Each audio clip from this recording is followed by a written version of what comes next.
Heads up, friends. The unofficial Shopify podcast is made by indie entrepreneurs for indie entrepreneurs and may contain material not suitable for all audiences, like swearing or economics. Listener discretion is advised.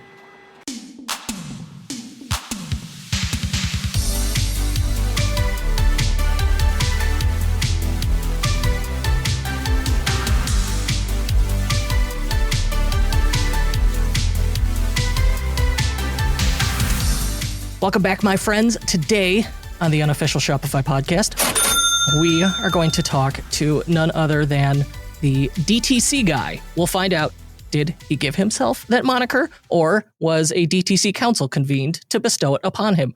We'll find this out. We're joined by Nik Sharma. If you're familiar with Nik Sharma, you realize how exciting that is. This guy produces so much content. If you are involved in just looking for any information and you want good detailed info about selling in e-commerce, direct-to-consumer DTC, it is inevitable you will run across Nik Sharma.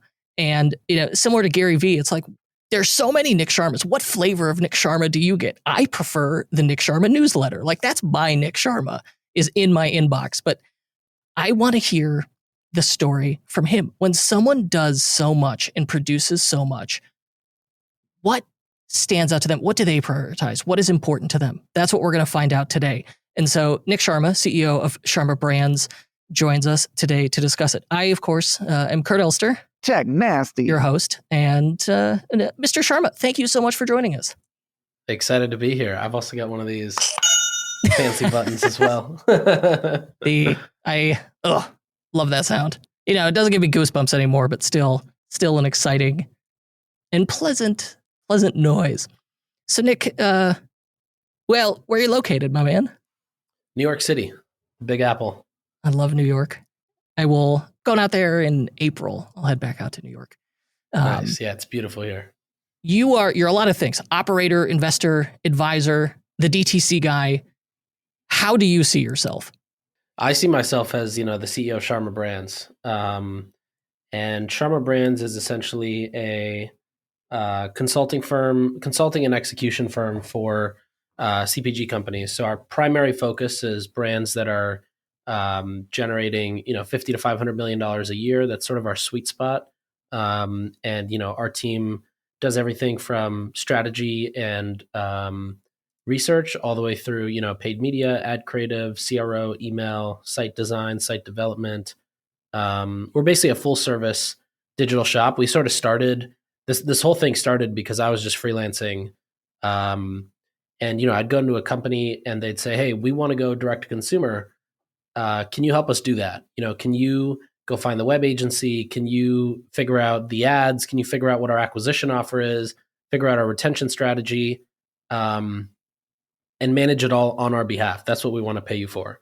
And so I started doing that as, in 2019, and basically realized that, the one thing I could do really well was build landing pages. I was really good at copywriting, designing landing page, and designing is like not the level of design we have now, but more so just using Unbounce's builder and being able to move things around in a way that I knew was intuitive to the user on the other end. And then I would manage all the other pieces. So, Super Coffee wanted to go direct to consumer. I would help them figure out, okay, who's buying our ads? Who's editing our videos? Who's doing this? Who's doing that? And I would basically sit sort of as the, in front of the chariot, holding all the reins on what we're doing. And then, if they had something they wanted to do, it would flow through me and I would just make it happen. Slowly, Sharma Brands started evolving and growing. And one of the things that we did was, we just started building out these departments internally. So we would see, okay, video, I think, was the first one. So we realized, we're spending a lot on freelance video editors. Why don't we just go get the best one, bring them in-house, and start producing our own video? Because it's cumbersome when somebody wants to, do video with us, and then we have to, first come up with the idea or the strategy, and then we have to go manage other freelancers who are, they all have their own schedules and whatnot. And so we built out the full video team in-house. Then we did the same thing with design. And then, basically one after the other, almost on a every year basis, we added another new service. And, the most recent one being email, where similarly, it was like we would basically outsource email to other agencies. And, our clients know all of this, they would see it all. But we would say, hey, we'll still manage the strategy and make sure it's, bubbling up to whatever the top level result is that you guys are trying to hit. But the problem was like, convincing an email team that their product that they're producing is not really just retention, but we should think about using email for acquisition or whatever it may be, something else, was not easy. And so slowly I just started to realize we just got to build these teams in house. We have to build them our way. We have to train them our way. And, it'll be it'll be a better customer experience for the client too, because they're going to come and it's going to be a one-stop shop for their, we call it like a full service digital escalator at this point. Whatever floor in the mall you want to go to, it's inside the mall. You just got to come inside the mall and, we'll take care of you. So that's what I see myself as mostly in day to day as CEO of Sharma Brands. The other stuff is like, those are all side hustles for me. And today, what are you working on now? What takes up your time? It's Sharma Brands? It's the agency? It's Sharma Brands. Yeah. It's a combination. Some of it's business development.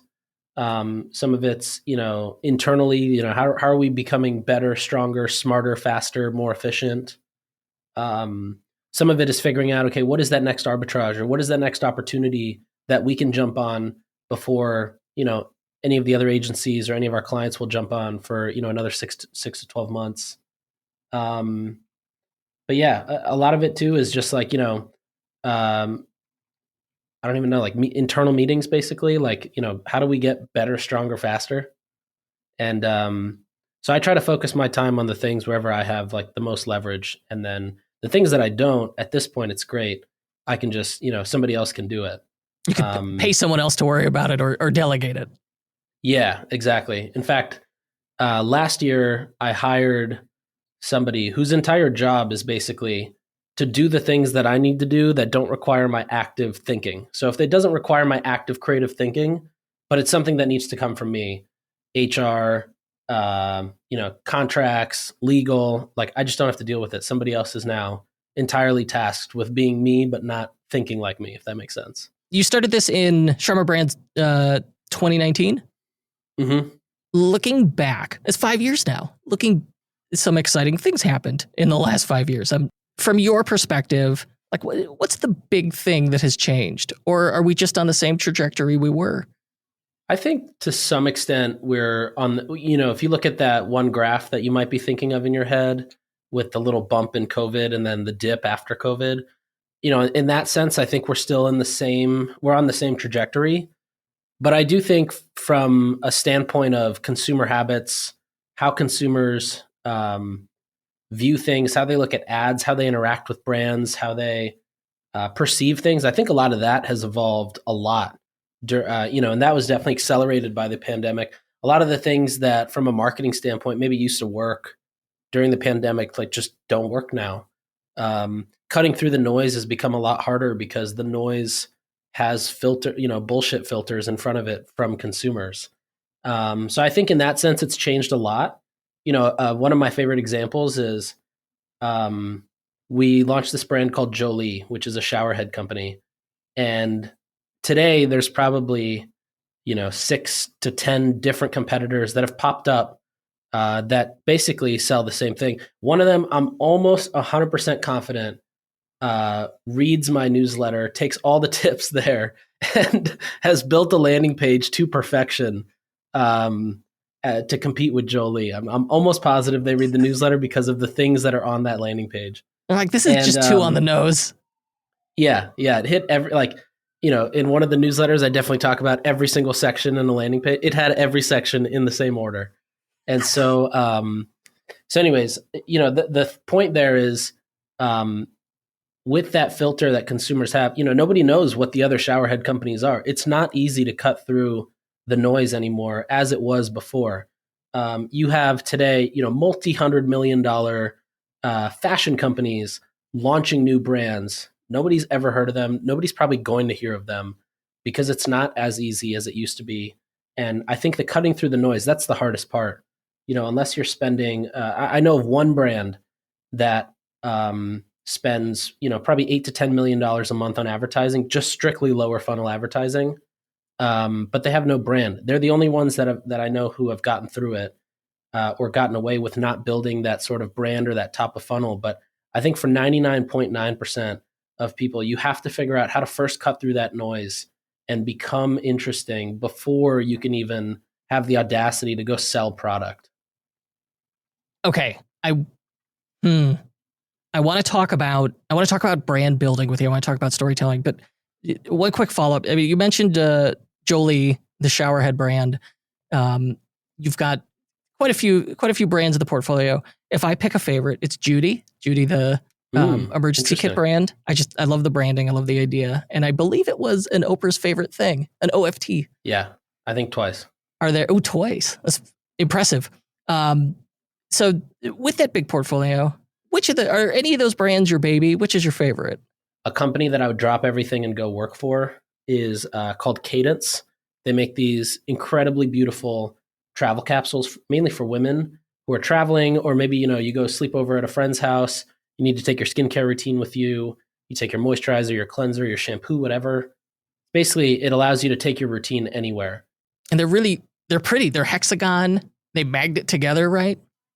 Yeah, it's a fully patented really cool design. They made them themselves. Steph, who's the founder, invented this. And this is why I joined the company early on. But she literally came to me for coffee. She brought 3D samples that she made herself because she figured out how to use a 3D printer and build this in CAD and then print it, and then brought it and said, this is what I want to build.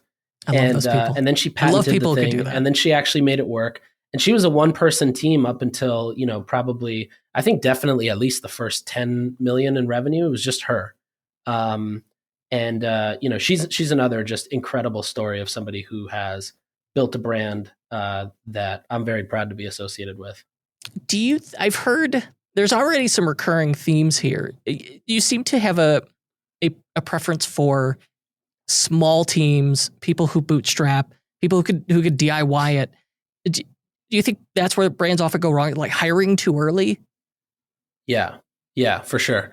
I think companies I've built, the ones that are slow, sort of like intentionally slow and steady, and really making sure, hey, before we do that, let's just make sure that this thing works here before we get to stage 2. And then once you get to stage 2, okay, let's just make sure everything here is working so that when we get to stage 3, we're not trying to go back and fix stage 2. The companies that sort of take that slower approach, I think have a much higher chance of success than, hey guys, we just raised, $3 million. Let's go hire a team of 30 people, get a recruiter in here. We need to start screening and hiring people. And, here's the end product that we need to build in the next, 6 months. Those are a lot harder to actually make sure that they, work, because you're not really you're missing all the things that make a company special in the early days, whether it's that shared grit or that shared culture or whatever it may be. If you just start adding a bunch of things into the pot, you got to let your onions cook first, and then you got to add your garlic, and then you got to let that smell get nice, and then you got to add your tomatoes. Here, it's like if you put everything in at once, you'll still get a pasta, but it's not going to taste good at the end of the day. And so that's how I think of it. I also just think that the way that consumer brands are, in 95% of cases, they should not be venture funded. And honestly, the same goes for technology companies in this space too. I was looking at a company I invested in last year, and they were pretty much flat year over year. The only difference is they took on VC money, and now they're not profitable anymore. And so that is the downside of raising money too early or too quickly, or maybe just like not knowing how to spend it, how to use it, or not doing it before. But yeah, generally speaking, and of course there's outliers there. I'm invested in a bunch, but generally speaking, I'm a much bigger fan of let's really think this through from the get-go and be slow and intentional about it. Fundraising should be a vehicle to expand what is already working. Today's episode is sponsored in part by IntelliGems, the game-changing A/B testing tool for Shopify merchants aiming for peak profitability. Think about all the effort and time and resources and energy you pour into driving traffic to your store. IntelliGems is your key to strategic, data-driven decision-making. With IntelliGems, you're not just tweaking your store, you're unlocking understanding to find out what really resonates with your customers. Test everything, from your site's theme to your pricing strategy. It's about understanding what works and what's fluff. This isn't just about changing a color scheme or adjusting a price tag. It's about real-time insights that directly impact your bottom line. Join over 1,000 Shopify merchants who've already optimized their stores with IntelliGems. It's fast to set up, and the results speak for themselves. Stop guessing. Start optimizing. Visit intelligems.io/Kurt. Use code KURT, K-U-R-T, for your discount, and transform the way your Shopify store performs today. I heard a phrase over and over from you, cutting through the noise. When you say cutting through the noise, are we talking about the attention economy? What are we talking about here, and how do we do it? I think it is the attention economy. It's hard to do it, right? Like, this is why venture is such a bad idea for most of these brands. Building a brand is something that, like, building a brand, right? Brand building, cutting through the noise. It is, it's something you have to do consistently. So it just, right out of the gate, it requires a decent amount of time ahead in order for this to be accomplished. You just have to keep doing the right thing consistently, or even like Jolie, come up with great campaigns, but it's got to be consistent. If they just did it once and it didn't follow it up with something else, then it's not going to work. And so, I think there's different ways to do it, right? If you're a company like Aritzia, there's a different way to cut through the noise, and you have a lot more resources at your disposal that you can leverage. If you're a brand new company out of the gate, one of my favorite examples is there's a TikTok account by the name of Strawberry Milk Mob. I don't know if you've ever heard of this name. No. But this girl she's got to have at least a couple million followers on TikTok. And she basically just builds her business on TikTok. And I have to say, she's probably doing, I'd expect at least 10, maybe 20 million in revenue. Not a single ad spent, completely off the back. And how did she do it? She just created content that cut through the noise. So it's like every brand is going to create content anyways. She just figured out her way of cutting through the noise was just talking to the camera and explaining things, or talking about the bloopers that happen in her business, or what it's like working with her sisters. And, there's no doubt you have to create content. It's just a matter of what is the content you're going to create, and how true are you looking to make it? How true are you trying to make it look? I think the other thing is, like, a lot of these brands that came out of these branding agencies, they look at a slide deck and they say, okay, based on, the branding agency's slide deck, this is the type of content we got to create. These are our templates, and this is what we should talk. These are our 4 pillars, and every 6th post on Instagram has got to be this. And it sort of just, it just doesn't work anymore. Like, you can't have this picture perfect approach.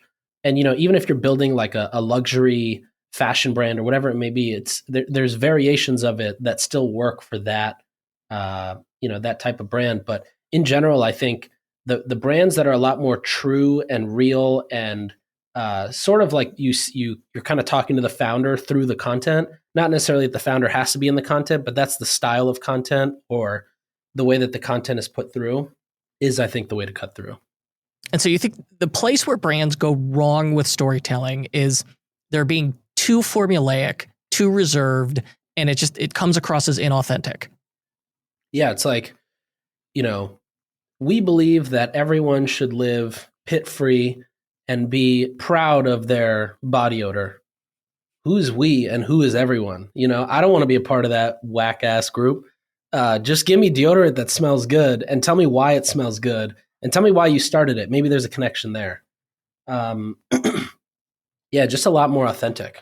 What do you think's for an early brand where you're bootstrapping, where do you think the gains are in content creation, the opportunity, or how much should they be producing? Because I think the issue with social media content is you got to crank it out. Like, the content hole must be filled, and it is forever emptying itself. But how much is enough? And at what point am I hitting diminished returns where now I'm just screwing around on social media as opposed to actually working? Like even I today, I struggle with like, well, what's the balance? I think honestly, I think a lot more people need to be honest about, is this working? And they should define what those metrics are. I would probably define it as, is it driving traffic and is it driving sales? Is it getting people talking about us? Those might be the only three metrics you should really look at. I think there's too many people. There's a lot of founders in the SaaS space that do this, where they say, I'm creating content, I'm building a brand, I'm getting leads, I'm putting content out there. And it's like, bro, but no one watches your content. Your content sucks, and no one cares about the content you're putting out. But sure, you are creating content, and the same thing happens on the brand side too. Like you see these fancy photo shoots that happen, or overspending on with content creators to put things out, and it's like, yeah, but that's just not hitting. It's not hitting the mark, and you guys you're repeating the same thing that you think is going to work, but it's not going to work. So I just think you should basically look at metrics and just see if it's working. If it's on the B2C side, I think traffic, sales, and are people talking about it? And on the B2B side, basically same thing. Signups, leads, new prospects becoming customers. And does it get us into anything? Does it enable us to walk into a room differently? Anything else, I think people are just lying to themselves. That's my sense too. Even, yeah, if you don't have the KPIs, you really have no idea. But with organic social media content, no one cares. But then when it's Facebook ads and it costs me real money, right? Then suddenly it's like, well, what's the ROAS? What's my ROI here? Mm-hmm. But when it's just me wasting time on social media, no one's looking at themselves and going, well, what's the ROI on me screwing around all morning on Facebook, right? Yeah, 100%. And that's a great point too, which is the best ads, paid media is like fundraising. When you fundraise, you're just putting more dollars on something that's already working. Paid media should be treated the exact same way. You should just sprinkle enough dollars on top of the content that is already doing well, with or without, a paid boost. Because all it's doing is, I have this analogy, which is like if you put a photo in Microsoft Word and you stretch it out from the corner, if it's a low quality photo, as soon as you stretch it, it gets blurry. But if it's a high quality photo, you can stretch that thing forever. And so the input of that content, if it's bad quality content from the get-go, paid media is only going to make it worse for you, because you're going to be spending money on something that's not going to, it's going to be blurry. Versus if you put something in that's already done, it's proven to do well, it's something resonates, and then you add dollars to it, now you're stretching something that has a lot more potential. I want to talk, on the topic of budgets, I want to talk to you about brand building from the perspective of bootstrapping. You seem to have a preference for bootstrappers. Mm-hmm. When starting out, do you suggest we test launch brands or just go all in? And I'm guessing it's test launch the brand. How do you do it? Yeah, test launch. I think in most cases, test launch. There's very few cases where, first of all, there's not a lot of innovation in this space. So, most things that come out are, we used a different contract manufacturer. We use a contract manufacturer that makes everybody else's skincare products, and we put our label on it. But the innovation part has a much higher success, I think, of hitting, depending on what it is, of course. Cadence and Jolie, I think, are good examples of that. Or innovation in the process, like Brightland. It was innovation in how they extracted the olive oil and brought it to market. But if you're launching a brand, I do think the best thing you could do is test it. And this is like pre-commitment. If you were to go and get to a brand launch without testing it, you'd probably spend tens of thousands of dollars, maybe $100,000, maybe over. Whereas here you could say, all right, I'm going to put $5,000 to the side, and I'm going to create a landing page, maybe 2 versions of it. I'm going to make 10 pieces of creative. I'm going to come up with a fake brand name, get some designs made, and then I'm going to run some ads, and I'm going to see if if people come to this site and they read about what I'm about to sell, if they put their email in, that's, signal number one. If they put their card number in and do a pre-order, that's signal number two. And you just look at the conversion rate and understand, okay, where is the potential? And that'll sort of tell you like how interesting is the idea. If 25% of people are putting their email in, that's a decent idea. 50% of people are putting in their email, that's a really good idea. It's something that people definitely want. If 70% of people are putting in their email, you should get started on that right away. If it's 80%, I'm like, take all my money. I'm investing in this thing. And you can very quickly understand, is something going to be huge or it's not going to be huge? I just think it's a much easier path to go down than, you work really hard for a year and a half, you launch this thing, and then you're like, wait a second, where are all the sales? I thought I'm supposed to get sales right now. So on the topic of bootstrapping, any other essential lessons in there? Once I've hit that point of, all right, there's definite interest here. We can manufacture the product. We think this can work. We're going to start. Any other essential lessons for someone who's ready to go? They're looking to launch. They're early, but they have a limited budget. Yeah. Create a bunch of content, figure out how to create content. I think like an influencer. Like a lot of my influencer friends are really good at just DMing other people. Hey, want to do something together? Hey, want to make a video together? Want to create something together? I think you got to have the same mindset. You got to create a bunch of content. You either raise a bunch of money and you pay other people to create content, or you don't and you create the content, and then you slowly, work toward a point where you pay other people. So I think content is one. I think the other is like, as much as you can, try to manage your cash flow. Try to use credit cards that are smart. Try to extend your payment terms. There's this one that we use called Flex. It gives us cash back and it allows us to extend our payment terms. Negotiate everything. The price you see on a SaaS company's website is the price that they want you to see. It's not the price that can be on your contract. You can always negotiate down. If you're a brand and you've got some sort of leverage, either, you've just raised a bunch of money, you're about to go market like crazy, you've got some sort of a celebrity or influencer name attached to you, you're well-known in the community, whatever it may be, leverage that. Go and say, hey, Okendo, give me 25% off because I'll do a case study with you. Or,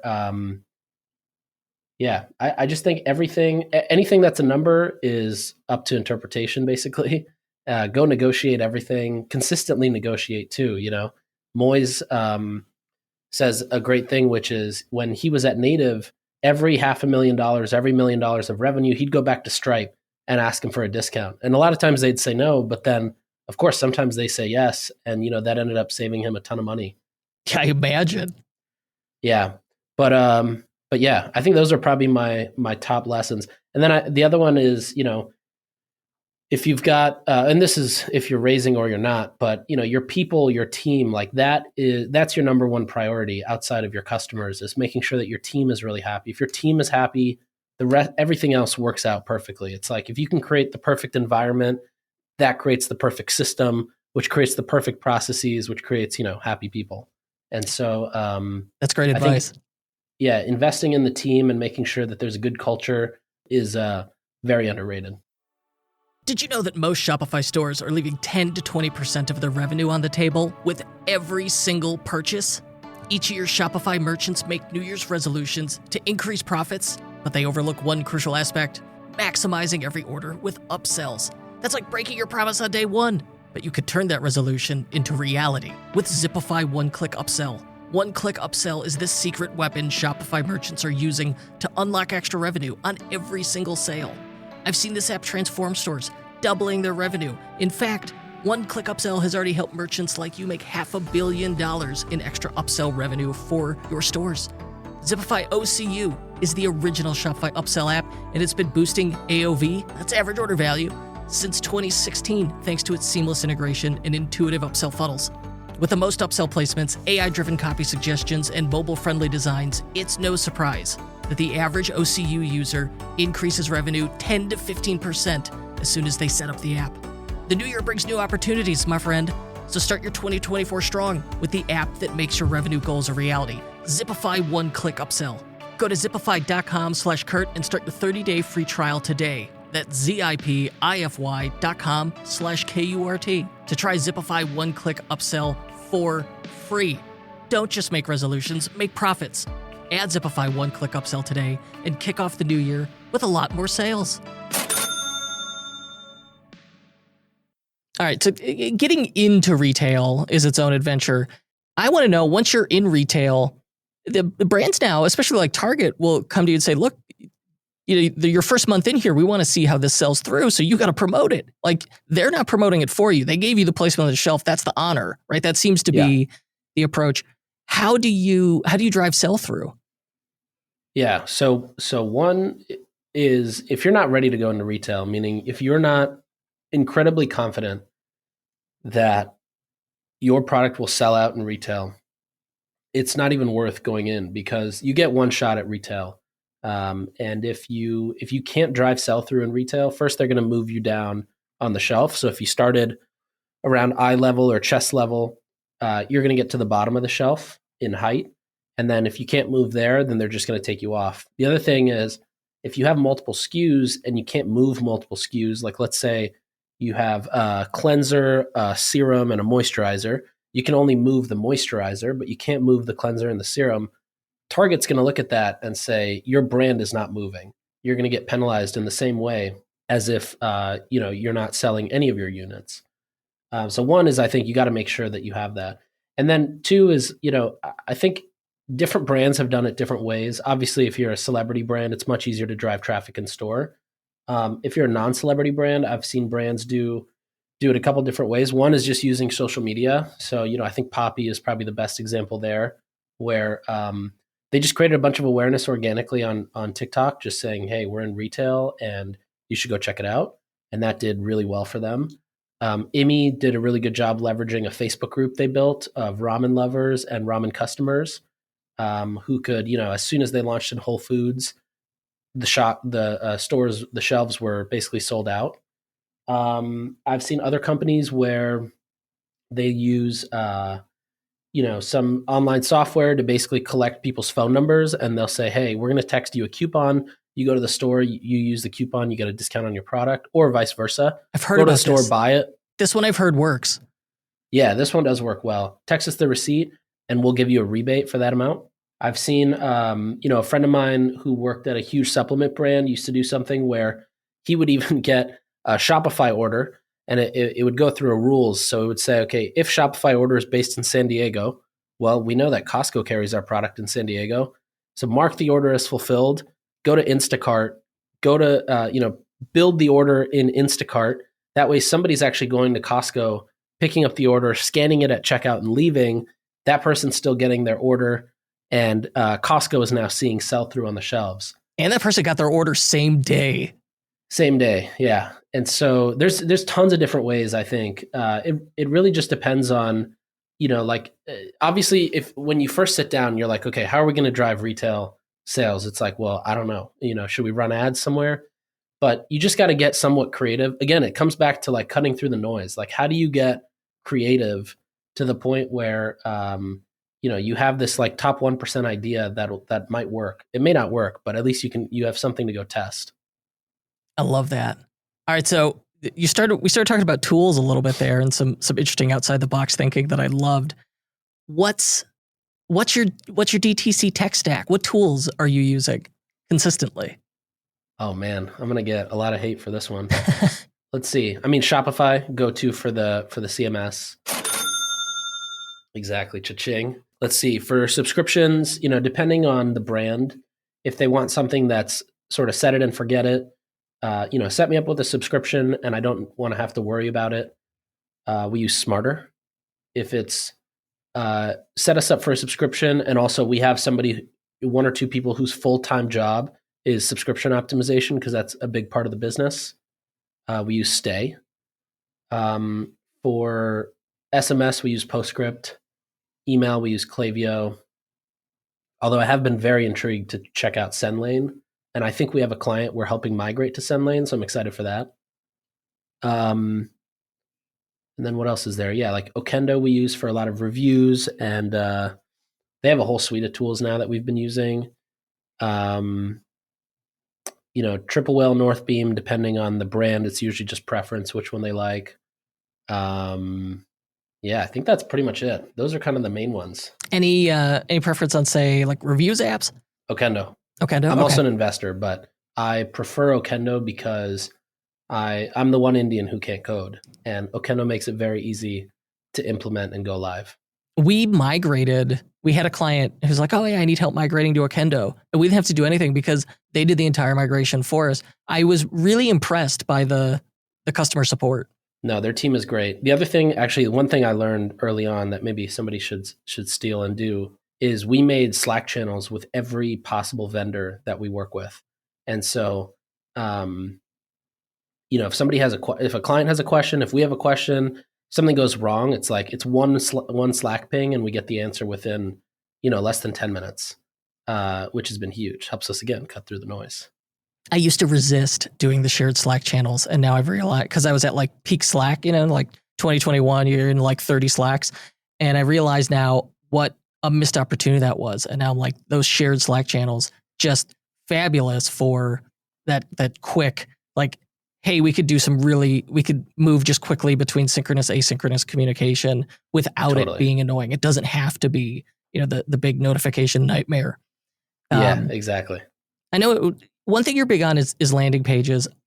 I am too. I think it's a missed opportunity for a lot of merchants, especially early on, because they don't necessarily understand it, or it feels like, extra work. Help me make the case to them. Please convince these people that they should try out landing pages. Landing pages is one way to do it, but I think it's really any sort of site experience you're driving people to. If you're selling coffee, for example, let's say you're selling, this new fancy coffee. When people go to your homepage, and let's say this customer, they're told about the coffee brand, they click a link on social media, they end up at the homepage.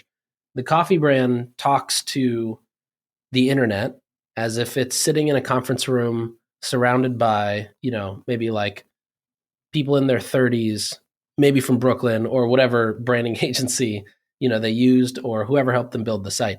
The point is, regardless of who it's speaking to or how it sounds, it's set to speak one way.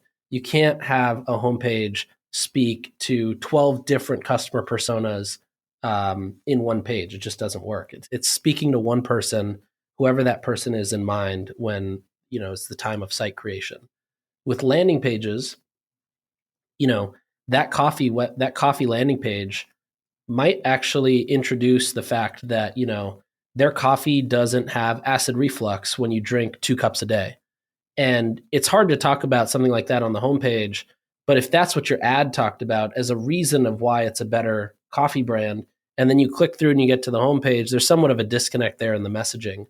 Whereas if you see that in the ad, you click through, and now this landing page is, immediately talking about that, and all of the talking points throughout the page sort of ladder back up to that point.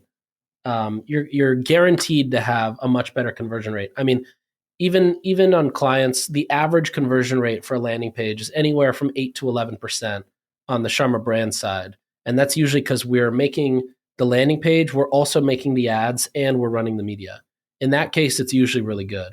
But even if you have your ads and your landers and they're speaking consistently, you should definitely, if your site's converting at 2%, 3%, and you've got a good landing page, you've got good education on there, you've got somewhat of an offer, and of course you're selling something that's of interest or of need, then you can almost guarantee that landing page will probably double or triple that conversion rate. That's the case for it. That being able to segment in that way, being able to get all of your messaging aligned, gives you such an opportunity to boost the conversion rate, and then maximize the ROI of whatever, whether it was your time on an organic campaign or the return on ad spend. I think that's, and the other thing too is great. On the retention side, as those people come in, you can tag those users as, hey, they came in on this offer, or they came in on a landing page, and then 6 months down the road, you can actually analyze, okay, our new customers that came in and hit the homepage versus our new customers that hit a problem-focused page which one has the bigger LTV? It's almost always going to be the latter. As we come to the end of our time together, what do you think the biggest missed opportunity is in e-commerce, in digital branding? I would say the biggest missed opportunity right now, brands who are refusing to get on TikTok Shop. That is going to be, I think, like the next Amazon, at least for the younger generation. And if you're refusing to get on there because either A, you think your customers are not on there, you're wrong. B, you're not good at creating content, that's a you problem. Or C, the platform's not mature enough, you're also wrong. Everybody should be on TikTok Shop trying to get their product sold number up, trying to get their reviews up, just trying to build that social proof. Because in a year from now, when it is what everybody's using, and then you get on and start, it's going to be insanely hard to cut through that noise and to get your social proof numbers up and to really even just understand the intricacies of the platform and how it works and how does it route orders in and how does it tag orders and what do these users do after they buy once on your shop. So I think if you're not on that now, you're sort of setting yourself up for failure in a year. The brands we do have on TikTok Shop have all been, they're like, well, we'll try it. Let's just see what happens. They didn't have high expectations of it, but they also, the successful brands are just willing to experiment, to devote like 10%, 15% of time to just try something new. And the ones that did try TikTok Shop were all consistently surprised at how well it did. And the integration itself on fulfilling the orders, that it had its teething issues. We learned the hard way, the shipping rate names all need to really match. Was a recent one we just figured out is what was making us crazy about it. But outside of that stuff, I think it worked better than a lot of people expected. And it doesn't seem to be slowing down. Whereas in the past, we're social shopping, not as hot as you would think. You'd make it work, but it wasn't amazing. TikTok Shop, now people are, a headline I saw today was we finally figured out social shopping in the US. And I don't think they're wrong. Yeah, I fully agree. I think, even if you look at the most successful brand on TikTok Shop, it's a great example of what we were talking about earlier with how do you cut through the noise and just have authentic content. But yeah, TikTok figured that out in a way that, I think Facebook has been trying to figure out and has unable to succeed. And I'm excited to see how they evolve it. I know that their team over there is pretty, they're run internally, sort of like a startup, not like a big corporate company, which is why I'm even more excited because I think the rate of innovation is going to be really high. And yeah, so I wouldn't sleep on that. So outside of TikTok Shop, what's one piece of advice you'd give to upcoming e-commerce entrepreneurs? Focus on all of the unsexy things. Especially if this is your first brand or first time being an e-commerce founder, focus on the dimensions of your packaging to make sure you're maximizing what you can send for a flat shipping rate, or focus on the packaging looking good, feeling good in customers' hands or when they take a photo. Focus on the ingredients of the product you put out, really making sure it's differentiated or innovative. And then, focus on the customer. The customer is a lot of people start a brand and they think, oh, this is awesome. People are going to start tagging me or people are going to be using my product. But in reality, if every customer is not satisfied, then it's impossible to build a brand. And so, the website, the landing page, the ads, they don't matter if your customers aren't excited and really thrilled about it. So I think that's where I'd focus the most. Our final question is the CTA, the call to action. Where can we learn more about Nik Sharma? This one's easy. You go to nik.co/email. Very Nik good. with no C. So nik.co/email. So I will go through, I'll add all this stuff into the show notes, tap or swipe up on the art to get to it. Definitely sign up for Nik's email. It is one of my favorites. And Nik Sharma, thank you so much for being here. Thank you. Appreciate it.